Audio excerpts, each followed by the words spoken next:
So pronunciation. And there's one lesson here which we are going to help develop pronunciation at the end of this. Pronouncing words ending with ing. ing. There are some methodologies which we can use to enhance pronunciation, like wordplay. We select words. The teacher go make research, look for words which he thinks are mispronounced mostly, and then bring it to the class, turn it into a wordplay, make it a game. Let us sit in groups. I will give you 5 words to every group. The group that pronounce the word correctly wins the game. It's a methodology we use. Learners are divided in small groups. Each group select one member who comes in front of the class and says these sentences as fast as he or she can, and points are awarded. For example, ing ending with ing, these sentences, it's somehow tongue twister or it tests pronunciation. Children from this, I think is a spelling error. Children from far west sang as they played ping pong with the ring of the king, thinking that tossing the ring will make the king's clan cling the ring. You see? If you can read that very fast, it's a tongue twister, but it will develop your pronunciation. If you see all these words end with ng, sang, pong, ping, king, tossing, ring, king, cling, ring. So if we want to check, we want to test if the student can pronounce words ending with ing. So how fast this game, this is how you will develop. Divide them in small groups. Divide your class in small groups. Select one member who comes in front. For example, you have divided them into 5 groups. They will choose one group at a time. So this student comes out, he reads this very fast as he can. Children from far west sang as they played ping pong with the ring of the king, thinking that tossing the ring will make the king's clan cling to the ring. Sit down. Another student. Those students who say the words as fast as they can and as many times as they can will be awarded more points and will definitely win. The saying of the sentence is repeated as many times as possible. Then the groups whose members have said more times and more faster wins. It also motivates the student. These word games motivates the students so that, and this is not limited to this. The teacher can come with other motivating games, word games. So pronunciation, what am I observing? Observation, English sounds, vowel and consonant sounds. Sometimes some consonant sounds are silent. They are not pronounced. Yeah? Some vowel sounds. O, A, E, O. Sometimes they go out of the norm. They don't produce. They don't sound the way they ought to be. So are they pronouncing it correctly?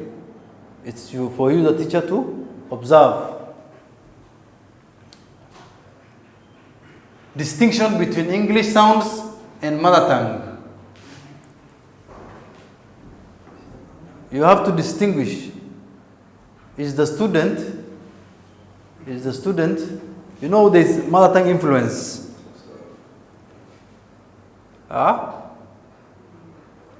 Sometimes the way people say things in their mother tongue affects how they say it in English. So you have to distinguish to teach them the correct pronunciation of the words. Identification of problematic sounds. As a teacher, you need to identify which words are problematic to the students. Which particular words are problematic to the students? Identify them.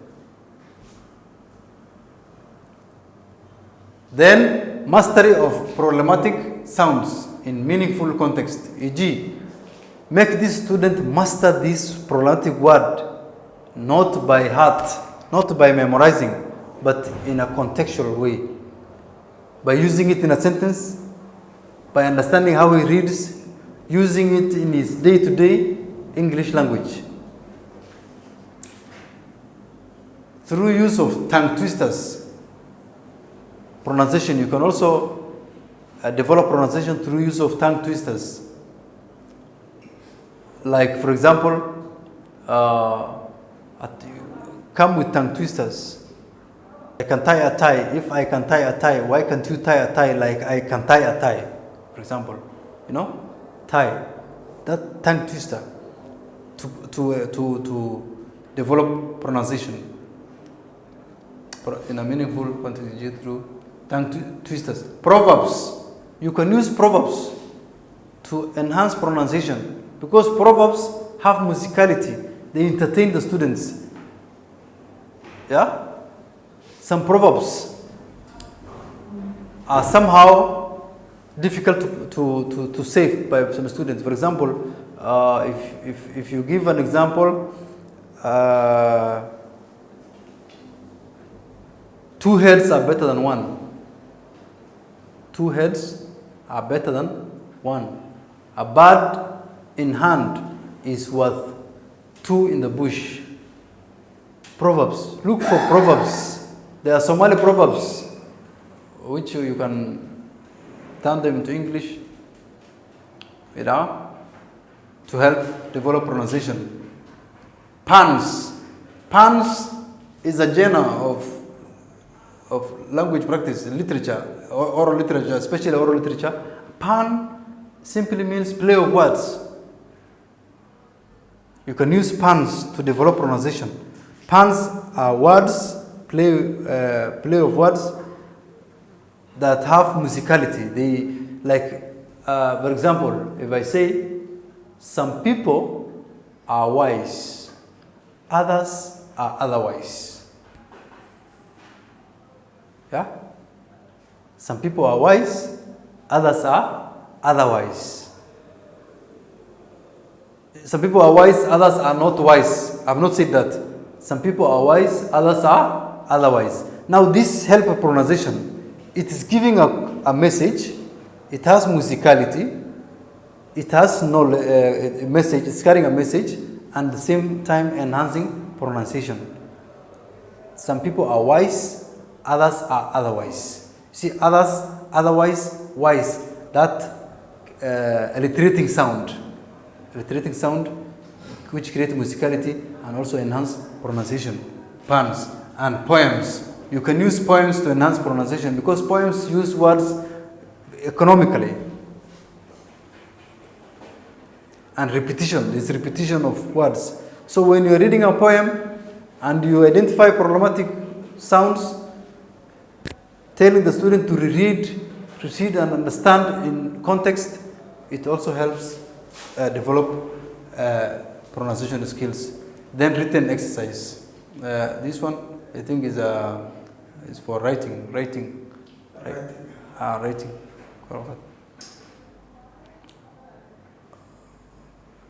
Fun spot.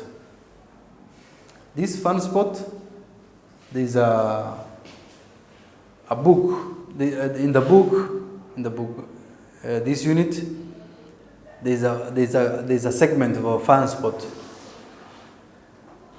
And this is the objective: transfer and interpret information. how a student can see something which is abstract and make it concrete.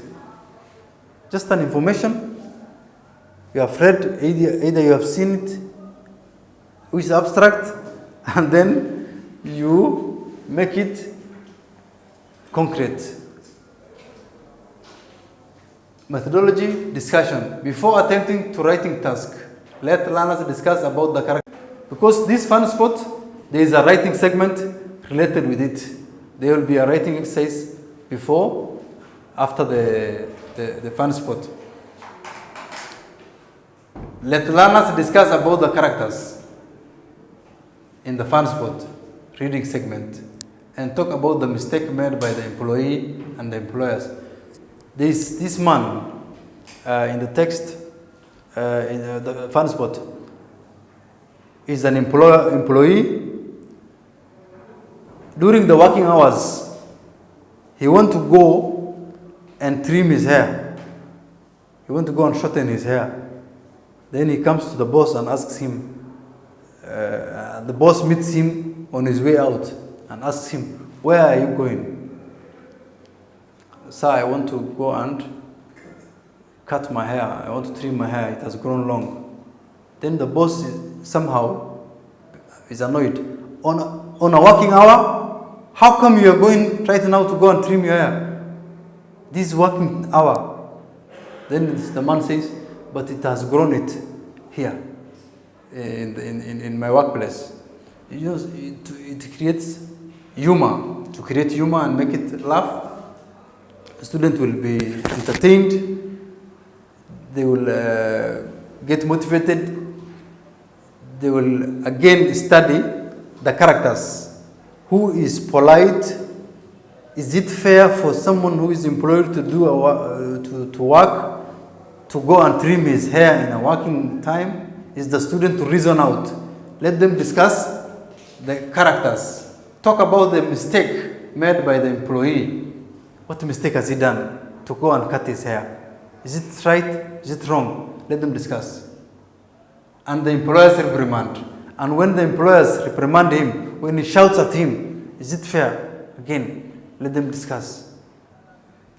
As well as use or lack of courteous language. Has the employee used language that is courteous, polite language? Like, thank you, excuse me, sorry, please, and then importance of respecting personal space. Has the employer respected the personal space of the employee, and vice versa?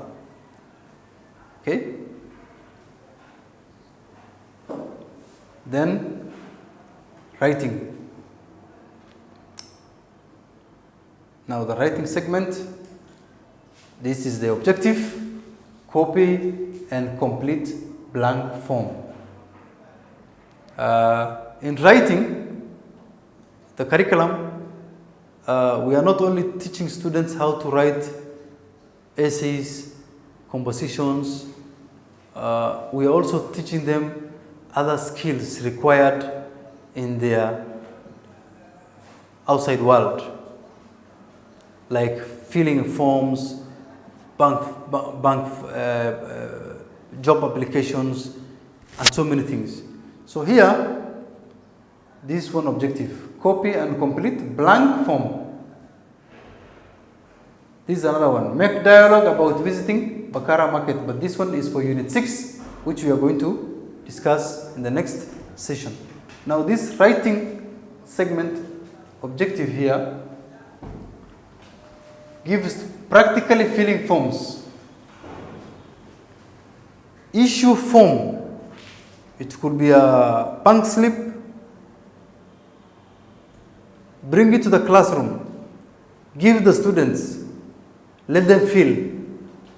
Like for example, the name, address, age, marital status. This will lay down the foundation for them to be preparing like their curriculum vitae, CVs, and so many other important writing things. Now, practically filling forms. Summarizing a text. They are going to be writing a summary. How do they summarize the text? How are they going to summarize the text? They read the text paragraph by paragraph. Read the first paragraph. You can give students direction, direct them. What are the main points in the first paragraph of this text? Can you summarize in one sentence what is the main point of the first paragraph? Yeah? Look for a supportive sentence to reinforce that and summarize the whole paragraph, first paragraph. Going like that, write short sentences. Without writing everything the way it is in the book, write a summary of what you have read. Summarizing a text. Writing dialogues. This one we have already discussed, so they can they have practiced dialogues. Now they have to be told to write dialogues. Write a dialogue. It can be someone, let's say a shopkeeper and a customer. Create the characters, shopkeeper, customer.